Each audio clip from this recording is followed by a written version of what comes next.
Sa simula ng kwento, habang abala siya sa trabaho, bigla siyang napunta sa isang kakaibang lugar. Doon, nakaharap niya ang isang nilalang na nagpakilalang Diyos, ang tagapamahala ng buong universo. Ipinahayag nito na patay na ang lalaki at na siya ay ipapadala sa Medius, isang bagong mundo kung saan siya ay may tungkuling magdala ng pagbabago. Bilang paghahanda sa bagong simula, pinagkalooban siya ng Diyos ng iba't ibang kapangyarihan, pambihirang kakayahan sa mahika, mataas na antas ng pagmamanman, at isang mahiwagang bag na kayang maglaman ng anumang bagay na kanyang makokolekta. Ang mga ito ay magsisilbing tulong sa kanya sa pagtupad ng kanyang layunin at sa kanyang bagong hanap buhay, ang pangangalap ng mga mahahalagang materyales. Pagdating ni Takeru sa Medius, agad niyang sinubukan ang mga kapangyarihang ipinagkaloob sa kanya. Ginamit niya ang paghahanap at scan, upang maunawaan ang mga simbolo at katangian ng bawat bagay sa kanyang paligid, pati na rin upang matukoy kung gaano kabihira ang mga ito sa kabubatan. Matapos ang kanyang pagsusuri, nagtungo siya sa isang nayon at ipinakilala ang sarili bilang isang espesyalista sa pangangalap ng materyales. Doon, binisita niya ang isang tindahan upang ibenta ang mga nakuha niyang likas na yaman mula sa gubat.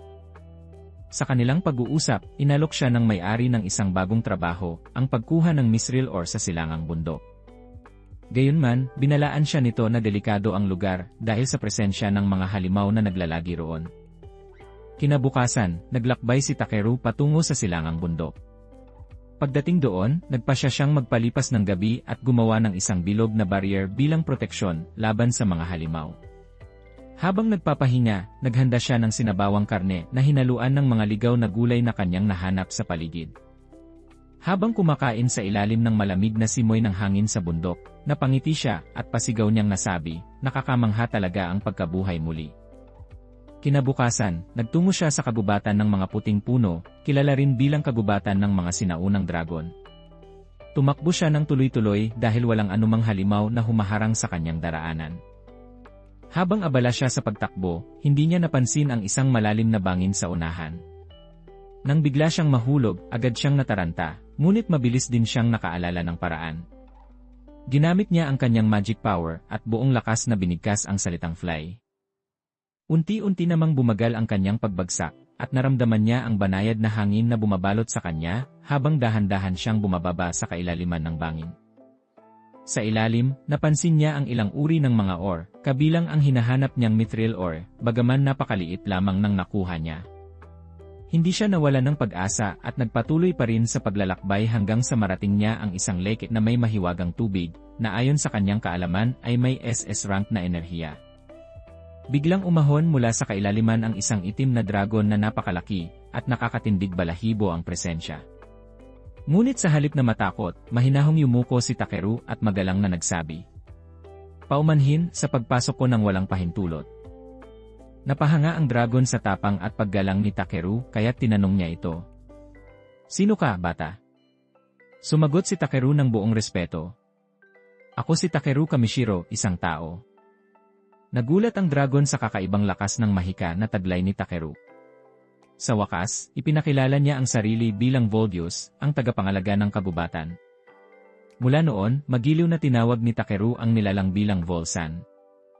Hiniling ni Volsan kay Takeru na tulungan siyang buhayin muli ang kanyang anak, na kasalukuyang nasa loob pa ng isang itlog.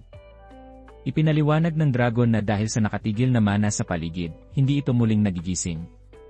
Kapalit ng tulong, ipinangako ni Volsan na ibibigay kay Takeru ang mga mithril ore na hinahanap niya. Habang sinusuri ni Takeru ang itlog, narinig niya ang mahina ngunit malinaw na tibok ng puso mula rito. Kaya't agad siyang nagtanong, "Volsan, anong maaari kong gawin?" Sumagot ang dragon, "Isalin mo ang mahika mo sa itlog tulad ng ginawa mo sa ilaw." Sinunod ito ni Takeru at buong konsentrasyon na binigkas ang salitang init, agad namang sumipsip ng enerhiya ang itlog, at unti-unti naramdaman ni Takeru ang panghihina ng kanyang katawan.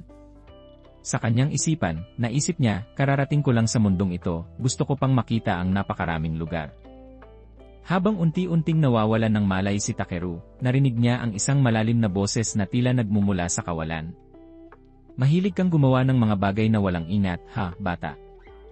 Sa kanyang paningin, lumitaw ang isang lalaking nakaitim, nakahawig ng Diyos na minsan na niyang nakita. Muling nagsalita ang lalaki. Kung ang iba ay tatakbo kapag nakakita ng dragon, ikaw naman ay kakaiba. Binago mo na agad ang batas. Nagtaka si Takeru at nagtanong, ano ang ibig mong sabihin? Ngumiti ang lalaki at sagot niya, matagal ko nang iniisip kung paano babaguhin ang mundong ito, pero ikaw, kararating lang at nakapaghatid na ng pagbabago.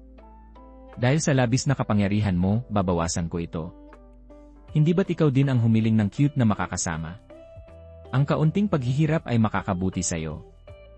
Habang sinasabi ito ng lalaki, ramdam ni Takeru ang paglipas ng enerhiya sa kanyang katawan, at ang unti-unting paglalabo ng kanyang paningin hanggang sa tuluyan siyang mawalan ng ulirat. Pagmulat ni Takeru, una niyang narinig ang pagpisa ng itlog kasabay ng mahina at masiglang huni ng isang maliit na nilalang. Agad niyang inilawan ang paligid gamit ang mahika, at doon niya nakita ang sanggol na itim na dragon, ang anak ni Volsan. Tuwang-tuwa ang munting dragon at agad itong tumalon kay Takeru, niyakap siya ng buong saya. Ngunit bahagyang napangiwi si Takeru at pabirong sabi, ang lansa mo naman. Napatawa si Volsan at may ngiting wika. Bigyan mo siya ng pangalan. Sandaling nag-isip si Takeru at saka sinabi, B. Ngumiti si Volsan at tumango. Ikaw, B, lakbayin mo ang mundong ito ayon sa nilalaman ng iyong puso. Habang pinagmamasdan ni Volsan ang kanyang anak at si Takeru, dama niya ang kakaibang init sa puso, isang simula ng bagong ugnayan sa pagitan ng tao at dragon. Maya-maya, lumabas sa system notification na si B ay opisyal nang sumali sa party ni Takeru. Napakunot noo si Takeru at nagtanong, anak mo siya, Volsan, pinagkakatiwala mo agad sa akin. Ngumiti si Volsan at sagot niya, mas malakas ka kaysa sa inaasahan ko. Umaasa ako sa iyo, Takeru. Bahagyang natawa si Takeru, sa kanya ginamit ang mahikang clean upang alisin ang mabahong amoy ng maliit na dragon, at makikitang tuwang-tuwa si B. Sa sandaling iyon, nagsimula ang bagong paglalakbay ni Takeru at B, puno ng misteryo, pakikipagsapalaran, at mga pangakong hindi pa natutuklasan. Nag-enjoy ka ba sa episode na to? Kung oo, palike naman ng video at huwag kalimutang mag-subscribe sa aming channel. Malaking tulong yun para sa amin bilang small content creators. Maraming salamat po, arigatou gozaimasu. At big shoutout po sa iyo idol. Salamat sa patuloy na pagsuporta.